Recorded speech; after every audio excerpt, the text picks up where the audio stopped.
꾼의 시선으로 경제를 보는 프리미엄 경제 토크쇼 경제전쟁 꾼의 곽수정입니다. 이스라엘과 이란 사이의 무력 충돌로 인한 충동 불안에 이 미 연준의 기준금리 재인상 가능성까지 제기되는 등 잇따른 악재들로 글로벌 증시가 크게 흔들리고 있습니다. 코스피는 오늘 2600선이 무너졌고 특히 국민주 삼성전자가 어렵게 회복한 8만 원대를 반납하고 7만 전자로 내려앉고 말았습니다. 삼성전자는 실적과 경쟁력 회복에 대한 가능성이 높아지며 올해 10만 전자, 더 나아가서는 12만 전자까지 기대해 볼 만하다는 전망이 나오던 상황이었죠. 하지만 글로벌 불확실성이 높아지면서 급제동이 걸렸습니다. 과연 해법이 쉽지 않아 보이는 여러 악재들이 이 글로벌 경제와 정치를 어떤 방향으로 이끌고 갈지, 이런 환경에서 삼성전자는 위기를 잘 넘길 수 있을지 두 분의 반도체 전문꾼을 모시고 자세히 짚어보도록 하겠습니다. 프리미엄 경제 토크쇼 경제전쟁꾼, 지금부터 시작합니다.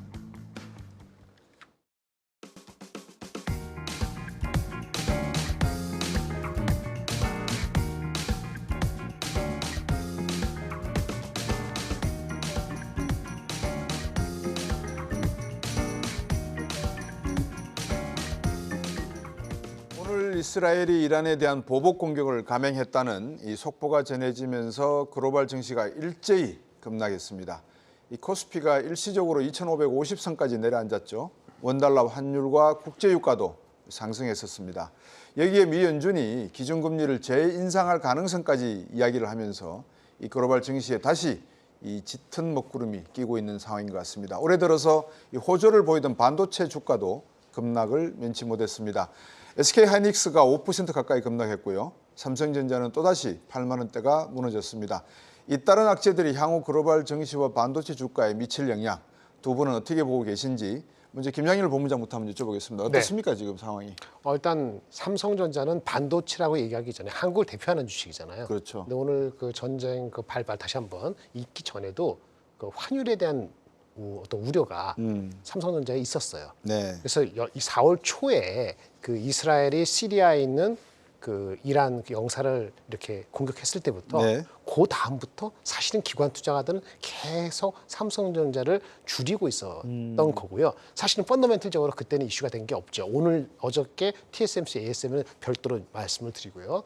그래서 환율 이슈부터 벌써 신경이 쓰이고 있었다라는 생각이 드는데 그때부터 내려온 게 8만 원 중반에서 8만 원 초반까지 내려온 거거든요. 그래서 네. 이미 그 매크로라는 게 금리 인하, 미국 금리 인하가 미루어지면서 원달러에 대한 부담감이 녹아들고 있었는데 네. 오늘 드디어 이제는 이스라엘이 그렇게 하면서 좀 공포가 엄습하면서 다시 8만 원 이하로 내려간 거죠. 돌이켜보면 말이죠. 네. 우리가 주가가 7만 원대 계속 초반에 있다가 7만 원 중반, 7만 원 후반으로 올라온 것이 얼마 안 됐습니다. 네. 3월 20일, 21일 때 실적 기대감과 그다음에 엔비디아에 뭐 공급을 한다. 그러면서 주가가 7만 원 초반이 한 두 번에 걸쳐서 올라온 거거든요. 다시 돌이켜보면은 하이닉스, 삼성전자가 좀 이따가 센터장님도 말씀하시겠습니다만 HBM을 엔비디아한테 공급을 못 한다든지 실적의 기대치가 생각보다 완전히 이상하게 가는 게 그렇죠. 아니면은 네. 그럼 매크로적인 이슈만 가지고 따지면은 지금 주가에서는 용기를 좀 내시는 게 오히려 낫다, 이렇게 판단되는 지점에 왔다, 이렇게 말씀드릴 수 있겠습니다.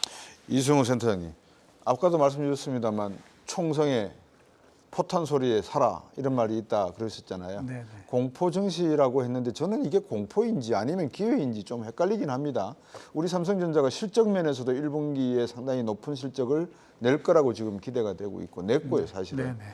그다음에 앞으로 AI 이야기가 계속 나오면서 좋아 보일 것 같은데 네. 어떻습니까? 이게 이란 이스라엘 사태가 악영향을 줄까요, 장기간?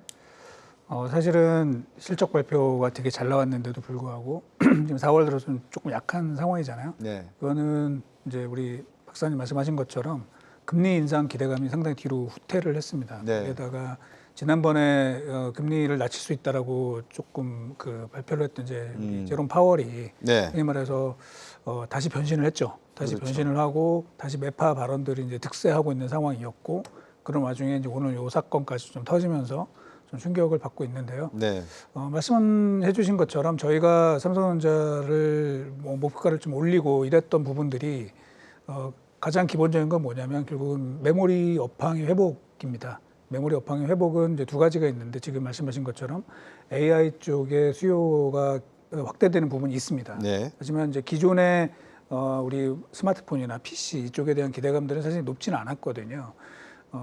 그런 와중에 작년부터 시작된 이제 감산 네. 그 효과가 사실은 이제 조금씩 영향을 발휘를 하면서 생각보다 큰 폭으로 가격이 올라갔고 뭐 저는 그런 추세가 크게 바뀌진 않을 것 같습니다. 네. 물론 이번 이제 전쟁이 확대가 돼서 네. 뭐 호르무즈 해협이 봉쇄가 된다든지 또는 유가가 또 크게 오른다든지 이렇게 되면서 사실 문제가 될 수 있지만 사실 오늘 금융환경 시장을 보면은 환율도 생각보다 그렇게 크게 많이 안 움직였고 유가도 아직은 뭐 그렇게 큰 변수는 없는 것 같습니다. 그래서 네.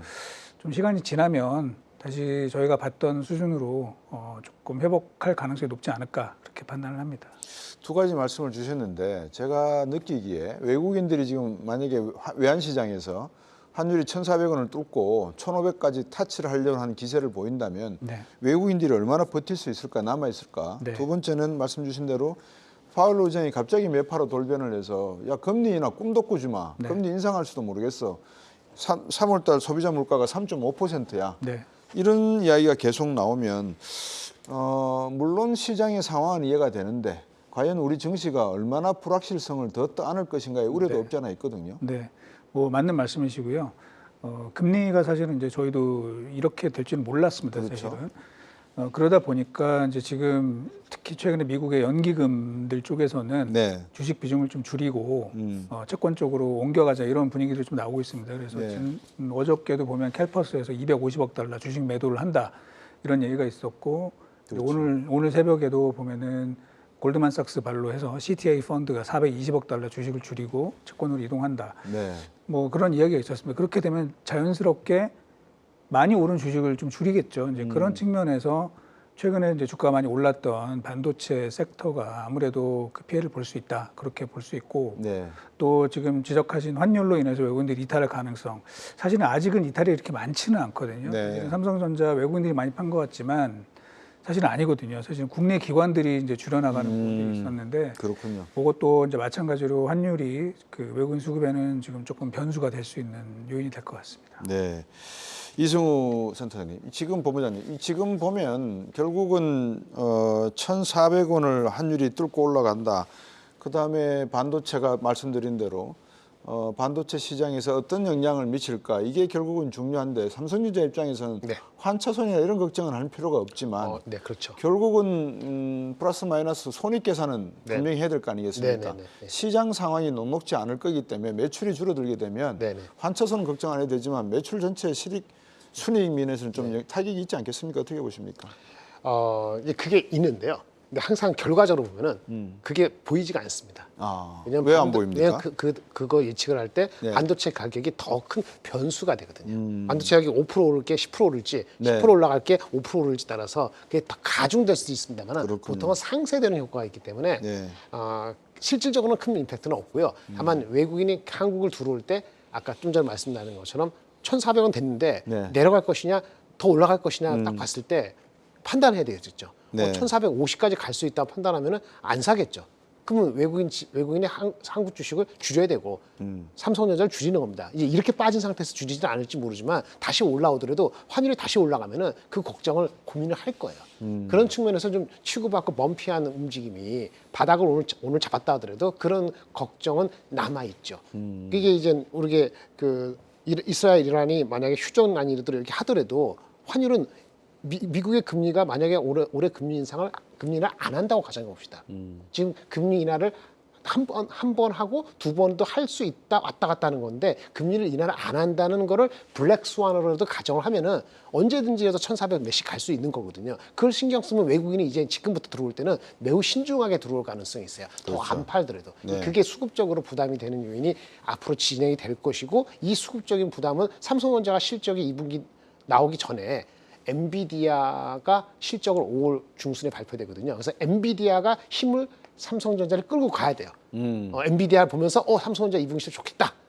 업사이드가 있다. 또는 엔비디아 향으로 삼성전자가 공급한다는 그 HBM이 실제 완벽하게 이제 컨펌이 되는 게 동시에 나오면은 네. 환율이 1,400 약간 가더라도 아마 좀 그걸 견뎌내지 않을까 라는 희망을 가져봅니다. 이승우 센터장께서 말씀을 주셨어요. 사실 지금 우리가 이러한 이스라엘 사태를 가지고 뭐 정정 불안이니까 이게 우리나라 주식시장이나 글로벌 주식시장, 특히 우리나라 같은 경우에는 반도체 시장의 어떤 부정적인 영향이지 않느냐라고 시청자 여러분께서 생각하실 수 있을 것 같아서 최근 네덜란드에 여러분 잘 아시는 ASML의 한번 실적을 제가 찾아봤어요. 그러니까 1분기 실적이 전분기 대비 27% 감소, 순이익도 전분기 대비 40%나 급감, 수주량은 무려 61%나 급감. 이게 뭘 말하느냐? 결국 엔비디아가 끌어줘야지만 삼성주가 간다는 말인데 ASML이 이 정도면은 향후 삼성전자가 ASML의 추세를 봤을 때 엔비디아처럼 결국 주가의 부진, 순이익의 부진 현상이 나타날 가능성이 높은 거 아니냐 이렇게 추정해 볼 수 있거든요. 반도체 네네. 시장 업황이. 네. 이 점은 어떻게 보십니까? 근데 저는 조금은 다른데요. 네. ASML이 어저께 발표되고 어저께 미국장에서 많이 해서 미국장에 3.5% 반도체 지수가 빠지고 오늘은 TSMC 때문에 한 1.5% 네. 빠졌잖아요. 근데 어저께 한국이 올라갔죠. 네. 환율이 안정화돼서 그 무시하고 올라갔거든요. 근데 사실은 환율이 안정이 안 되더라도 ASML이 7% 빠진 거 좀 전에 말씀하신 대로 실적이 나빴다 하지만 실적이 1분기에 나쁠 거는 어느 정도 예상이 됐었던 거예요. 그러니까 수치적으로는 이런 겁니다. 1분기 실적 매출이 원래 예상치보다 2.3% 부족했거든요. 예. 그거 별거 아닙니다.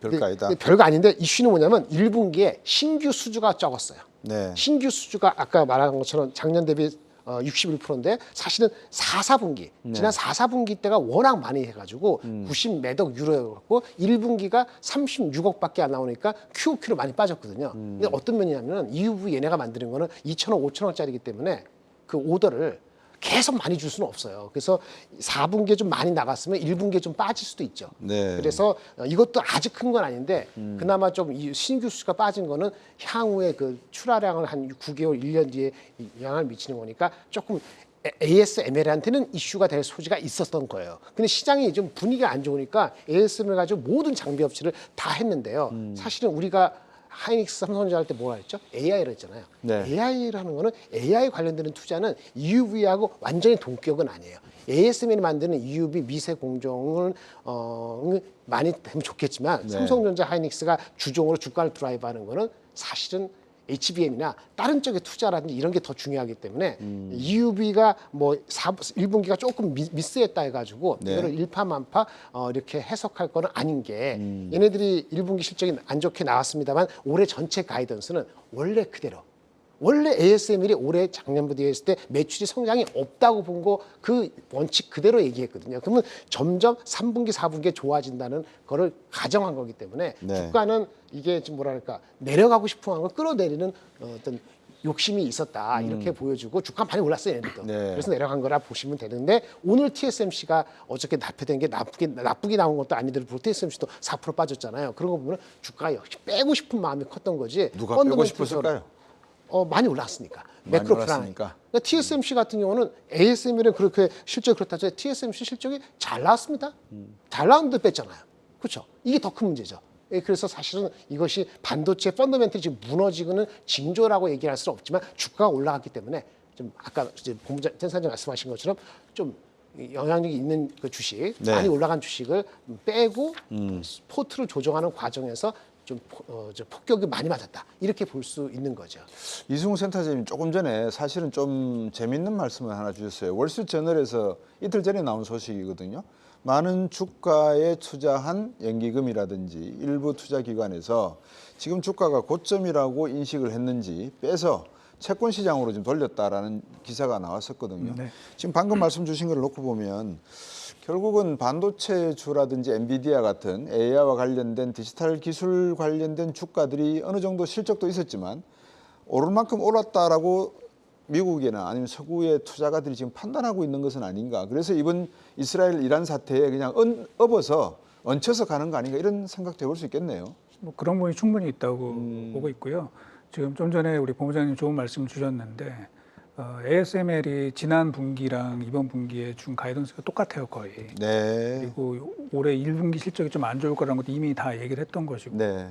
그런데 주가 반응은 지난 3달 전에는 발표하고 주가가 10% 이상 올랐었거든요. 근데 이번에는 7% 빠졌다는 거죠. 그럼 그렇군요. 뭐가 차이가 있느냐? 주가가 올랐다는 거죠.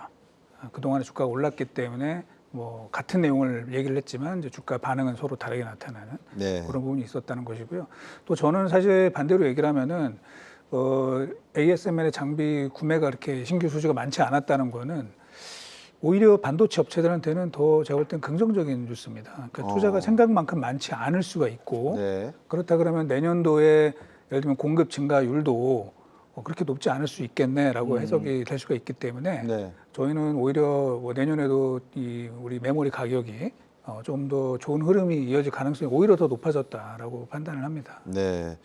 그러면 삼성전자를 이번에 1분기 실적이 71조인가요? 그 정도 나왔죠. 네네. 이 정도 실적에다가 뭐 갤럭시 스마트폰도 실적이 좋고 네. 그다음에 재고량도 지금 상당히 부족한 상황이다. 이렇게 치면 네. D램이나 랜드 플래시 같은 경우에 이제 권한 행구는 끝나고 앞으로는 상승할 일만 남았다. 이렇게 판단이 될까요? 어떻게 보십니까? 네, 그렇게 보고 있습니다. 그 올해 전 세계 그 메모리 쪽의 수요 증가율이 D램과 낸드가 한 20% 안팎으로 보고 있는데 네.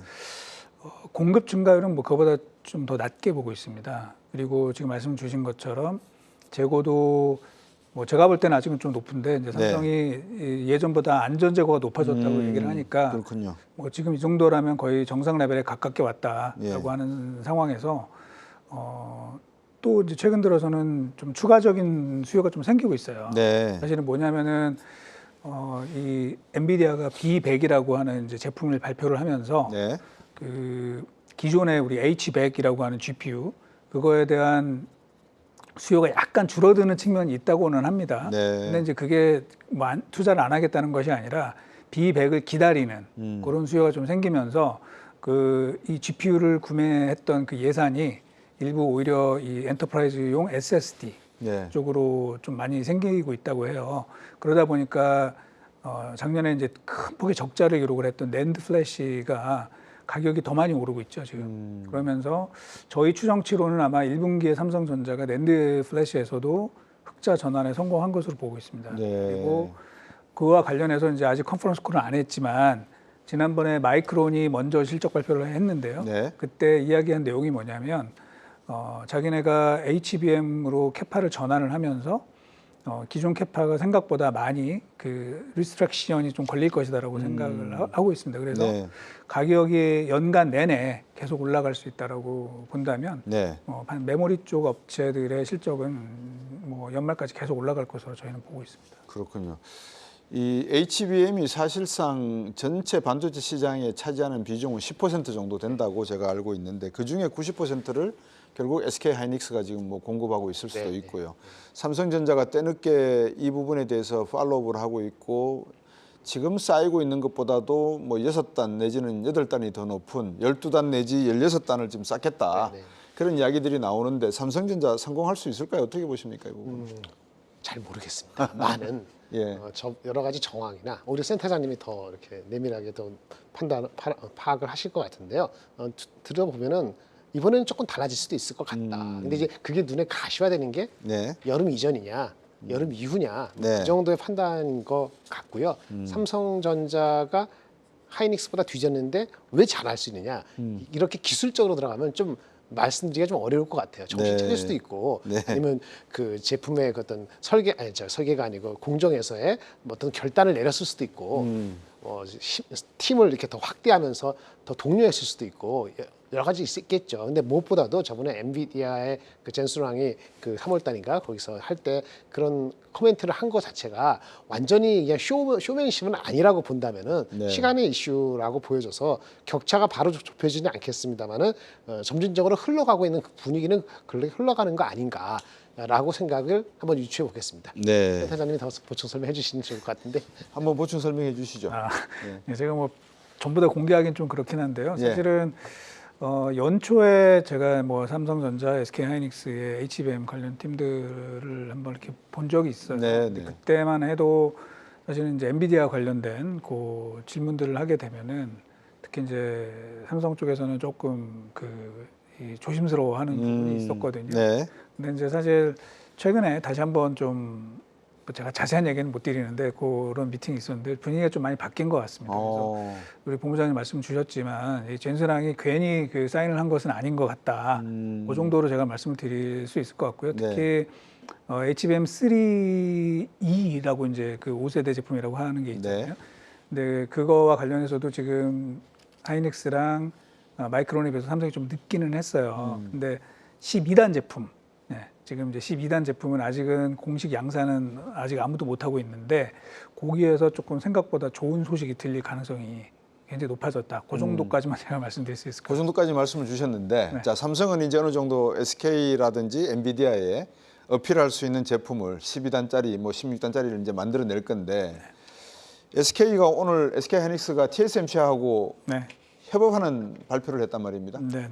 그러면 SK 입장에서는 야, 이 발등에 불 떨어진 거 아니냐? HBM4를 지금 개발하는 데 있어서 우리가 좀 삼성보다 앞서가든지 좀 속도를 내야 된다 이런 눈치로 보이는데 네. 이 부분은 어떻게 정리가 되십니까? 그 뭐 HBM4도 사실은 다 로드맵이 나와 있었던 것이고요. 사실은 SK랑 TSMC가 얘기한 거는 2026년 네. 양산을 목표로 한다. 이런 겁니다. 그리고 이제 HBM4가 가장 큰 차이가 나는 것은요. HBM3랑 그 이전 세대랑 가장 큰 차이가 나는 거는 이 네. TSV의 개수가 2배로 늘어납니다. 오. 지금은 이제 1024개의 TSV 홀이 생기는데 예. 4가 되면 이제 그 2배로 늘게 되고요. 예. 또 적층 단수도 이제 16단으로 올라가게 되는 거죠. 그래서 어쨌든 뭐 제일 잘하는 회사들이니까요. 그죠? 네. 회사가 협력을 한다는 거는 뭐 당연히 거기서 시너지가 날 수 있습니다. 반면에 삼성전자는 지금 HBM4에서 역전을 하겠다는 꿈을 꾸고 있습니다. 그렇죠. 그래서 2025년, 즉 내년입니다. 내년에 먼저 양산에 들어가겠다. 그리고 그 관련된 적층 기술과 관련해서도 뭐 회사가 조금씩 회사마다 다르긴 하겠지만 흔히 말하는 요즘에 이슈가 되는 이제 하이브리드 본딩을 좀 도입을 하겠다. 물론 네. 될지 안 될지는 저희가 봐야 됩니다만 그런 야심찬 계획을 현재 나타내고 있다. 그렇게 정리를 할 수 있을 것 같습니다. 이 결국 김장렬 본부장께서 말씀하셨던 AI를 중심으로 한 엔비디아가 얼마 정도 많은 뭐 계열사는 아니지만 주변에 필요한 반도체 업체들을 이끌고 갈 것인가 네. 이 힘이 추동 세력이 되겠는데 우리 이제 김장렬 본부장님께 한번 여쭙고 싶습니다. 지금 그 AI 구동하는 온 디바이스 있지 않습니까? 네. 이 부분에서 삼성전자와 또 SK 또 네. 여타의 외국 기업들 뭐 마이크론 이런 좀 경쟁이 좀 심해지는 양상을 보이는 것 같아요. 그렇죠. 근데 최근에 저 뭐 D램이죠. 삼성전자가 LPP DRX인가요? 네네네. 개발했다 그러면서 이거 곧 시장에다가 풀겠다. 이거 상당히 AI적인 측면에서 네네. 엔비디아가 원하는 반도체인데 네네. 이 부분에 대한 기대감도 삼성이 좀 가지고 있는 것 같아요. 갖고 있죠. 어떻습니까? 예, 아무래도 이제 클라우드 갔다 오는 개념이 아니고 온 디바이스 처리하는 거잖아요. 네. 삼성이 이제 자기네 그 갤럭시 S24를 포함해서 시스템이 갖고 있기 때문에 네. 자기네 이렇게 적용하기도 좋고 바로 어플라이 할수 있죠. 그런 예. 측면에서도 유리한 측면이 있고요. 예. 아무래도 HBM에 조금 늦었다는 측면이 있으니까 다양한 시도를 좀 더 먼저 했었기 때문에 네. 똑같은 그 삼성 하이닉스가 준비를 안 하고 있는 건 아니고 하는 거지만 삼성전자가 앞서 나갈 수 있다고 보는 거죠. 네. 문제는 이제 AI 온 디바이스 AI가 되는 거는 온 디바이스 AI 할 수 있는 그 애플리케이션이 실질적으로 사람들한테 어필되는 것이 많이 나와야 되거든요. 그리고 거기 AP라든지 애플리케이션 그 휴대폰의 프로세스 칩 같은 네. 경우는 삼성이 할 수도 있지만 퀄컴이 또 하고 있기 때문에 네. 생태계에서 그런 준비되는 것이 여차저차해서 잘 아구가 맞아야 되는 거예요. 네. 근데 그 속도 측면에서 이것이 3분기다, 4분기다 아니면 그러면 3분기, 4분기에는 휴대폰 중에서 뭐 10%, 15%, 내년에 20몇 프로 이 속도가 어떻게 되는지를 아직 가늠하기 어렵다는 측면에서 주가라든지 아니면 눈에 보이는 성과는 아직 없는 거죠. 그래서 사실은 이런 게 잘 되면은 삼성전자보다는 삼성전기랄까 다른 주식들이 더 오히려 관심을 가서 거기서 이제 무브먼트가 움직임이 있으면은 삼성전자가 준비하고 있구나라고 거꾸로 유추가 되는 거기 때문에 네. 삼성전자 주가에서 영향을 미치는 건 조금은 이르다 아직은 이렇게 보여지고 이거는 가을쯤 가서 다시 한번 좀 정립이 되지 않을까라고 시기적으로는 저는 그렇게 보고 있습니다. SK가 이 소식을 들으면서 가만히 있을 리는 없을 것 같고요. 예, 그렇습니다. 이 LPDDR5X는 삼성만 개발한 것은 아니고요. 그렇죠. 다 하고 있습니다. 다 하고 있고요. 이 삼성이 LPDDR5X를 개발했다 그래서 과연 그걸로 주가가 오를 거냐 그렇게 해석하는 것은 좀 아니고요. 네. 전반적으로 D램 수급이 계속 좀 타이트해질 걸로 보고 있기 때문에 네. 꼭 그게 아니더라도 음. 저는 이제 기존의 일반 DDR5나 그런 쪽의 가격이 생각보다 많이 올라갈 수 있다 그렇게 보고 있습니다. 근데 김장일 본부장이 지금 저 중요한 부분을 사실은 언급을 해줘. 우리나라 주식 시장이나 자산 시장이 제대로 되었다면 이런 LPD, DRX라든지 다른 뭐 온 디바이스 또는 웨어러블 디바이스에 생산하는 계열사의 주가도 동시에 치고 올라갈 수 있어야 되거든요. 네. 그러니까 반도체 주가가 오르는데 다른 삼성 계열사의 주식 시장이 예를 들면 SDI, 네. 배터리 매니지먼트 시스템 거기에도 분명히 AI 관련된 반도체가 들어가야 되지만 이건 자동차 관련된 반도체일 것이고 근데 이런 기술들이 좀 삼성전자가 치고 나간다는 모습이 보여주면 좀 더 삼성전자에 대한 신뢰도 반도체 기술에 대한 우월성 이런 게 좀 갖춰지면서 글로벌 시장에서 지위가 좀 더 공고히 되지 않을까 싶은데 그런 소식은 안 들립니다. 그게 이제 좀 안타까운 부분이죠. 그러니까 예전에 삼성전자 같으면 사실은 지금 말씀하신 것처럼 계열사들을 같이 쭉 끌고 올라가면서 네. 뭐 같이 주가가 좀 올라가는 뭐 이런 모습들을 보여줬는데 네. 그러니까 지금은 삼성전자 자체가 사실은 저희가 알고 있는 거에 비해서는 예전만큼 그 강한 경쟁력을 지금 아직 확인을 못 시켜주고 있기 때문에 네. 계열사도 좀 부진하고 또 삼성의 서플라이 체인들도 예를 들면 SK 하이닉스의 서플라이 체인들과 비교했을 때 네. 그러니까 이 상승 탄력이 좀 약한 그런 부분이 있습니다. 지금 화면에 나가지만 삼성 모더님은 주 6일 근무 시행, 제가 7사제 시행 세대입니다. 아, 그러세요? 그렇다고 시간을 많이 들인다고 해서 일 효율이 늘어난다, 생산성 늘어난다 저런 발상은 저는 아니라고 보는데 지금 PBR이 삼성이 1.5배입니다. 네네. 근데 SK 하이닉스만 해도 3점 몇 배죠? 2.3배. 2.3배. 마이크론이 3.1배거든요. 왜 이런 이상한 현상이 발생하고 있는 겁니까? 네. 마이크론하고 지금 과거 대비했을 때 이런 차이 정도가 얼마나 더 벌어졌는지 잘 기억이 나지 않습니다만 네. 마이크론은 미국 회사고 나머지는 한국 회사니까 그 기본적인 디스카운트는 있을 거고요. 그걸 감안해도 좀 억울한 면이 있을 수 있겠죠. 네. 다시 돌아가서 삼성전자가 근데 하이닉스보다 뒤진 거는 HBM 때문이죠. 네. HBM 때문이고 어쨌든 삼성전자는 등치가 크기 때문에 ROE가 낮습니다.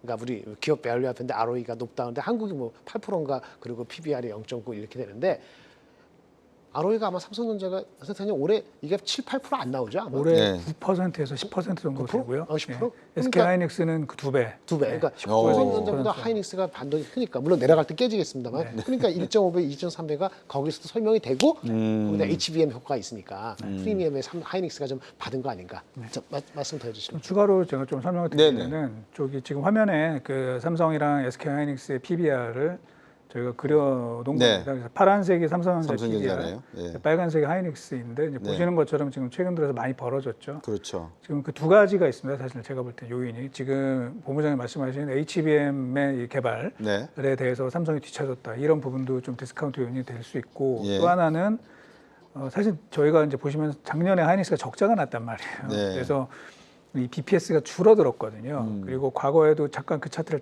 더 보시면은 과거에도 하이닉스의 PBR이 예년의 레인지보다 좀 많이 올라갔을 때 보면은 그 직전 연도에 이제 적자가 났을 때입니다. 네. 그래서 지금은 그 두 가지 요인으로 좀 벌어진 것이고요. 그 다음 차트 하나 또 보여주시면 그래서 이 삼성전자의 PBR에서 하이닉스 PBR을 빼면은 지금 마이너스 0.8 정도 되어 있습니다. 근데 제가 이제 향후에는 이게 좀 격차가 줄어들 수 있다고 보는 게 물론 경험적이긴 하지만 과거에도 저게 마이너스 0.8 가면 거의 이제 바닥을이라는 얘기죠. 그래서 저 때가 어떤 일이 있었습니까? 2014년도, 2015년 정도 되는 것 같네요. 그 다음에 2012년도. 2014년도 이때는 이제 삼성전자의 그 예. 스마트폰이 이제 좀 둔화되기 시작을 했었습니다. 아, 이제 판매가? 그러면서 좀 그런 부분이 있었고요. 2010년도는 2008년, 9년에 걸쳐서 네. 하이닉스가 적자가 나면서 이제 PBR이 높아지는 그런 측면이 있었던 것이죠. 그렇군요. 그래서 뭐 과거랑 똑같이 간다 이렇게 제가 장담은 못 드리지만 네. 경험적으로 보면은 0.8배 정도 벌어지면 그러면 이제 거의 대충 바닥이다. 뭐 그렇지 않을까라고 생각이 돼서 앞으로는 네. 좀 PBR 격차가 좀 좁혀질 가능성이 높지 않겠나라고 판단을 하고 있습니다. 또 하나 언뜻 이해가 안 되는 게 저게 SK 하이닉스가 비록 HBM을 치고 나갔지만 전체 반도체 시장의 10% 비중밖에 차지하지 않는데 왜 저렇게 SK 하이닉스의 PBR이 높게 측정이 되는지 이것도 의문스럽거든요. 이제 매출액은 이제 삼성전자 기준으로 보면 HBM이 삼성전자 D램 매출액이 한 10% 정도 되고요. 네. 하이닉스는 그보다 한 2배 정도 높습니다. 20% 정도 되고 네. 특히 이제 작년 같은 경우에는 일반 D램은 적자였고요. 네. 반면에 HBM은 흑자를 꽤 그렇죠. 많이 냈습니다. 꽤 네. 많이. 그러다 보니까 지금은 그 HBM의 그 주어지는 밸류에이션 자체가 상당히 높게 프리미엄을 줄 수밖에 없는 상황이었던 거죠. 예. 제가 앞에서 삼성 임원들 주 6일 근무 이야기를 보면서 제가 7사제 세대다라고 말씀을 네네. 드렸는데 삼성전자가 이런 그 비상경영 체제에 돌입했다는 점을 네네. 언론들이 최근에 많이 이야기하고 있습니다만 저는 이렇게 생각이 되는 부분도 있어요. 삼성 바이오 쪽하고 네. 삼성전자하고 지금 쌍두마차로 가고 있거든요. 그러니까 바이오 쪽은 아마 두 분께서 어떻게 말씀을 주실지 모르는데 삼성이라고 하는 큰 글로벌 기업이 지금 쌍두마차 체제로 가는 가운데서 어느 쪽에 선택과 집중을 해야 되는지에 대한 제대로 된 전략적 선택, 구분 이게 제대로 경계선이 그어지고 있는가 이게 좀 궁금하거든요. 김장일 보면. 저 바이오 생각을 많이 못했기 때문에 네. 그 코멘트는 좀 드리기 좀 어려울 것 같고요. 네. 삼성전자가 바이오랑 관계없이 반도체는 하나의 축에서 벗어나거나 그러니까 약간 위상이 약해지거나 그걸 네. 방치하거나 네. 그렇게 할 수 있는 거는 전혀 아니라고 보여져요. 어차피 HBM에서 미뤄졌다 하고 파운드리에서 많이 뒤쳐져 있는 2등이지만은 네. 그 역시 시간을 두고 또 열심히 해서 딱 쫓아가야 되는 거잖아요. 그래서 AI뿐만 아니고 반도체가 연결성을 봤을 때는 아까 자동차도 연결하시고 전기차, 2차 전지 다 모든 게 연결되기 때문에 반도체는 물론 삼성전자는 기본적으로 삼성전자 이게 분산이 아니냐 어느 사업부를 어떻게 연결시키냐 이런 좀 캐캐묵은 그거 이슈는 여전히 남아 있다고 봅니다. 네. 그건 나중에 좀 정신 차리고 나서 그건 나중에 다루기로 하고 지금은 일단 있는 상태에서 네. 빨리빨리 개발을 독려해야 되죠. 개발을 독려하고 분위기 잡는데 개발자만 나와서 열심히 일하는 게 아니다 보니까 임원을 좀 이렇게 채찍질하는 측면에서 아까 그런 기사도 나왔던 것 같거든요. 네. 그래서 호플리 희망컨대는 그 저기 직원까지 나오게끔 안 하기를 바라는 거고 그건 오히려 역효과가 날 소지도 있으니까 예. 열심히 해가지고 하면은 뭐 반도체도 결국은 정신 차릴 것 같다고 봅니다. 예. 메모리는 그렇게 봐요. 예. 비메모리에 대해서는 여전히 저는 약간 의구심이 없지 않아 있는데 그것도 희망을 좀 가져보고요. 주가는 희망이 없으니까 네. 지금은 없으니까 네. 오히려 좀 부담은 없다. 이렇게 주가적인 측면에서만 말씀을 드리겠습니다. 우리나라에서는 뭐 몇백 조를 투자하겠다는 걸 갖다가 매년 지금 매 정권마다 지금 삼성전자가 발표를 하고 있는데 미국 정부는 아예 이번에 그냥 삼성전자에다가 60억 달러죠. 65억 달러. 65억 달러 예. 보조금 주겠다라고 선언을 해버리고 인텔, TSMC 다음으로 지금 삼성전자가 많이 받았단 말입니다. 미국 내에서. 자, 미국 정부가 이 정도로 보조금을 지급한다고 하는 것은 삼성전자가 미국에 300억 달러가 넘는 투자를 하겠다라는 발표도 하고 이런 상황에서 우리나라의 반도체 시장의 기술이라든지 또는 산업이 자칫 이러다가 미국으로 다 건너가 버리게 되면 대한민국은 공동화되는 현상도 발생하겠다는 우려도 없지 않아 있거든요. 미국 내에서 벌어질 이런 삼국지, 인텔, TSMC, 한국의 삼성 이 전망 어떻게 보시고 있습니까? 그러니까 저는 이렇게 말씀을 드리고 있어요. 그 미국에서 사실은 이 칩세트가 기본적으로 인텔을 도와주기 위한 것이다라고 이제 보시는 시각들이 많은데요. 자, 그러면 이제 미국에서 그렇게 돈을 많이 받는 인텔은 올해 주가가 어땠을까? 네. 올해 지금 연초 대비해서 30% 하락했습니다. 네. 결국은 돈으로 해결할 수 없는 부분이 굉장히 많다는 것이에요. 제가 볼 때는요. 네. 미국이 그동안의 반도체 전략이라 하면 자기네들은 설계에 집중을 하고 생산은 아시아 쪽으로 옮겨서 뭐 대만, 한국, 뭐 그전엔 일본 뭐 이렇게 중심을 잡았었는데 네. 지금은 그렇게 그런 식으로 가게 되면은 이제 이 국가 안보에 대한 위협이 될 수 있다라고 판단을 해가지고 네. 이제 미국 내 생산 시설을 강화하고 있는 거잖아요. 그런데 그냥 놔두게 되면은 아무도 미국에 갈 이유가 전혀 없는 것이죠. 그렇죠. 왜냐하면 미국에서 반도체 생산을 한다는 것은 여러 가지 코스트적인 측면이라든지 그다음에 인력 지원 문제 이런 많은 문제점들이 있습니다. 그래서 그거를 메꾸기 위해서 이제 돈으로 일단 유혹을 하고 있는 상황이죠. 네. 근데 이제 저는 모르겠어요. 좀 약간 나이브한 생각일지는 모르겠지만 이렇게 보조금에 의존해서 가는 그 산업 전략은 저는 길게는 못 간다고 보고 있어요. 네. 길게는 못 간다고 보고 있고 그렇기 때문에 우리가 이제 미국이 돈을 준다는데 또 안 갈 수도 없는 것이거든요. 삼성 네. 입장에서는 경쟁사들이 다 미국 정부의 돈을 받아서 공장을 네. 짓는데 우리는 그럼 가만히 있겠다 이렇게 할 수는 없기 때문에 이제 같이 갈 필요는 있다고 생각을 하지만 저기에 너무 저희가 올인해서는 안 된다는 생각이고요. 네. 삼성이 2022년부터 2030년까지 이제 한 40억 달러 투자하겠다고 한 거거든요. 네. 8년 동안 이제 보면 연평균 한 55억 달러 투자하겠다고 한 건데요. 작년에 삼성전자의 반도체 캐펙스가 48조였습니다. 네. 그렇기 때문에 사실은 뭐 미국의 투자를 많이 하는 거긴 하지만 그게 뭐 절대적인 규모는 아니다라는 말씀으로 좀 대신하도록 하겠습니다. 어떻습니까, 김영일 네. 본부장 보시기? 네, 또 거의 비슷한 의견인데요. 돈으로 쉽지 않을 겁니다. 근데 다만 이제 돈에 유혹되는 사람은 있겠죠. 그 사람들이 얼마나 핵심적인 사람들이 넘어가느냐는 건데 그런 측면에서는 우리가 단도리를 할 수 있거나 단도리라는 게 그 나쁜 의미가 못 가게 하는 개념보다도 네. 우리 여기서 해서 자기 포부를 할 수 있는 그런 개념, 그런 개념으로 하는 게 중요하고요. 그래서 이제 사람을 단도리하는 게 더 문제지 돈을 얼마 더 받고 안 받고는 이슈가 아니라고 봐요. 네. 우리가 뭐 440억 투자했는데 뭐 16% 받았다. 저기는 얼마 했는데 18% 받았다. 이거는 계산이고요. 걔네들은 대출도 받거든요.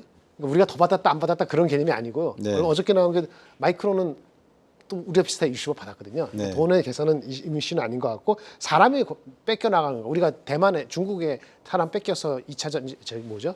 그 디스플레이 이슈가 네. 됐잖아요. 네. 그런 그 시발점을 이게 주면 안 되거든요. 혹시라도. 그래서 고급 인력을 한국의 회사에서 나가지 않게끔 하는 것이 더 중점이 되는 것이 전략이 필요하다 이렇게 보여지고 이거는 뭐 지금 정부에서 그렇게 한 거니까 다음 정부 한 번 더 가고 나서 그래도 계속하는지 미국이 그런 4년 뒤에 봐야 되는 거니까 저 역시 이게 10년 20년에서 미국의 경쟁력을 한껏 올리는데 확실하다 이렇게까지 지금 내다보기에는 조금 무리가 있어 보입니다.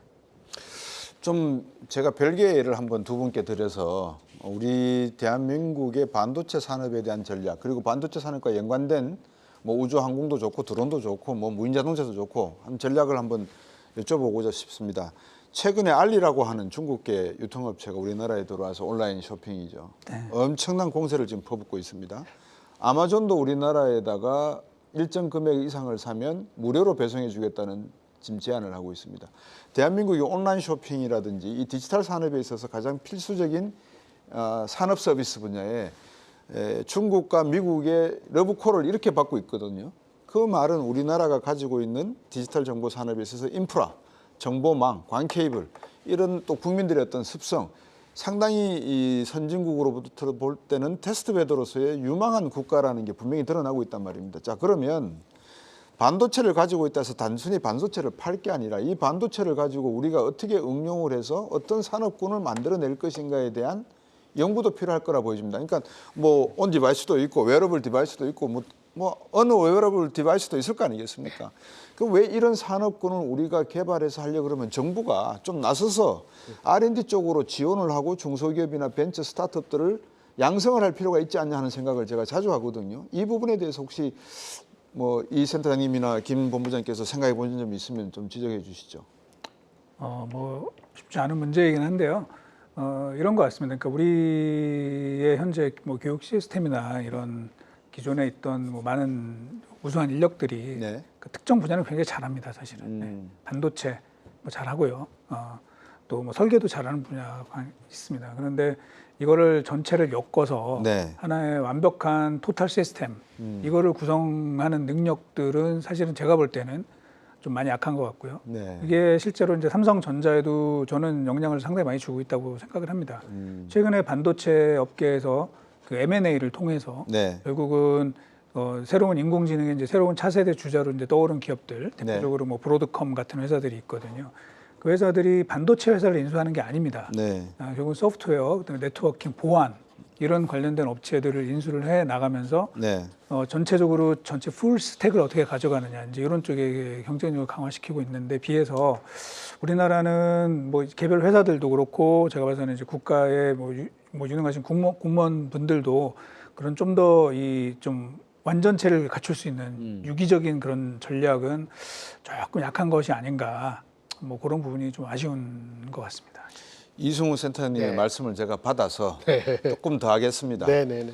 예를 들면 구글이나 마이크로소프트나 애플은 좀 예적이긴 한데 네. 이런 미국의 매그니피센트 세븐을 보면 지금까지 커온 과정에서 자산의 규모를 M&A를 통해서 엄청나게 키웠습니다. 삼성전자 반도체 부분 M&A 한 게 몇 가지가 있습니까? 하먼이 가장 큰 네. 거였고 가장 7, 8년 전에 했나요? 아마 그렇게 네. 했었죠. 예. 그 다음에 소소하게는 네. 했었습니다. 그러니까 뭐 많이는 있는데 사실은 소소한 좀 삼성이라는 그 덩치에 비해서는 좀 너무 작은 것들 중심으로 많이 한 부분이 있습니다. 이게 그 전에 저는 하만 이전에 우리가 삼성이 좀 더 여유가 있었을 때 있잖아요. 그때 지금 네. 여유가 없다고 그렇게 볼 수도 있지 않습니까? 예전에 여유가 있을 때 연습 게임을 더 많이 했었으면 좋았겠어요. 연습 게임에서 상계해야지 어떤 그 중요한 결단을 내릴 때 타이밍이 맞는데 이제 돈은 생기고 하는데 갑자기 급해지면은 연습 게임하고 근력이 세워지지가 않았는데 어떤 결단을 막 검토를 많이 했더라도 결단을 못 내릴 거 아닌가라는 그런 미루어 짐작을 하는 측면에서 좀 아쉬움이 계속 있고요. 이거는 제가 봤을 때는요. 세대가 바뀌기 전에 쉽지 않은 것 같아요. 그러니까 우리 사람은 뭐 저기 우리 앵커님 그 아드님의 자제분이 계시면 이 틀이 안 바뀌잖아요. 30년 지났는데 기업은 그렇게 망하지 않습니까? 30년 너무 심하고 10년에 한 번씩 10년에 한 번씩 크게 뭐 임원진이건 핵심 사람들이 바뀌고 그리고 새로운 세대 만났을 때 새로운 챌린지를 사고방식 바꿔서 접근해야 되는데 그 전에 좀 망하면 안 되니까 지금 중요한 기로에 서 있죠. 지금 말씀하신 M&A에 대해서는 들은 바가 없어서 저는 그렇게 말씀드리겠습니다. 받게 된다고 하셨는데 지금 제가 이제 삼성 입사한 지가 30년이 넘었던 시세대거든요. 근데 아직까지도 주휴일 근무제 하라 이거예요. 비상경영 체제라는 게 그거예요. 그래서 제가 지금 저분들이 제대로 된 어떤 실력을 소비자나 국민들에게 보여주는 건가라는 의문이 생겨요. 그 점에서 제가 말씀드리면 제가 하이닉스 출신이잖아요. 현대전자. 저 비슷한 게 있었어요. 무슨 얘기냐면은 그때는 5일 근무였어요. 그때는 5일 근무 토요일 날. 근데 격주로 일요일 날 나와라. 그 임원만 얘기한 게 직원도 과장급 이렇게 해서 제가 그 신입사원한테 대리 올라갈 때 그 막 반발했던 기억이 나는데 그때가 언제인지 아세요? 그리고 나서 IMF 맞았어요. IMF 쳤죠. 자, 고비일 때 그런 일이 나오더라고요. 네, 뭐 이런 저런 이야기를 시청자 여러분들과 함께 나누고 있습니다만 두 분 꿈과 함께 어쨌든 간에 이 우리나라 K 국민주라고 할 수 있죠. 삼성전자를 모두 다 걱정하고 또 사랑하는 그런 뜻에서 드리는 말씀인 것 같습니다. 결국은 우리가 지금 7만 전자로 되돌아가는 이 상황에서 투자 전략은 또 어떻게 세워야 될지에 대한 고민도 해야 되거든요. 아까도 우리 김장렬 본부장께서는 지금이 적기인 것 같다. 자신 있게 더 가라라는 말씀도 살짝 주셨고요.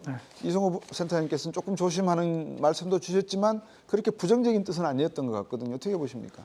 네, 저는 뭐 이제 이 전쟁이라는 이런 저희가 불확실한 제가 잘 모르는 분야라 좀 확답을 못 드리는 부분이 좀 있기는 한데요. 그게 아니라면은 지금 메모리 이 수급 상황 점점 좋아질 것 같아요. 그리고 올해뿐만이 아니라 내년도까지도 저는 이 추세가 좀 이어질 것 같습니다. 그리고 아까 말씀드린 것처럼 그동안에 이제 저희가 삼성전자에 대해서 조금 아쉽게 생각했던 부분들, HBM이나 이런 분야에서도 좀 빠르게 다시 경쟁력을 회복할 수 있을 것 같습니다. 그래서 그런 부분 다 감안을 드리면은 실적 개선 플러스 밸류에이션 갭 축소 요거에 의해서 주가는 좀 한 단계 또는 두 단계 레벨업 될 가능성이 매우 높다 이렇게 판단하고 있습니다. 김장렬 본부장님.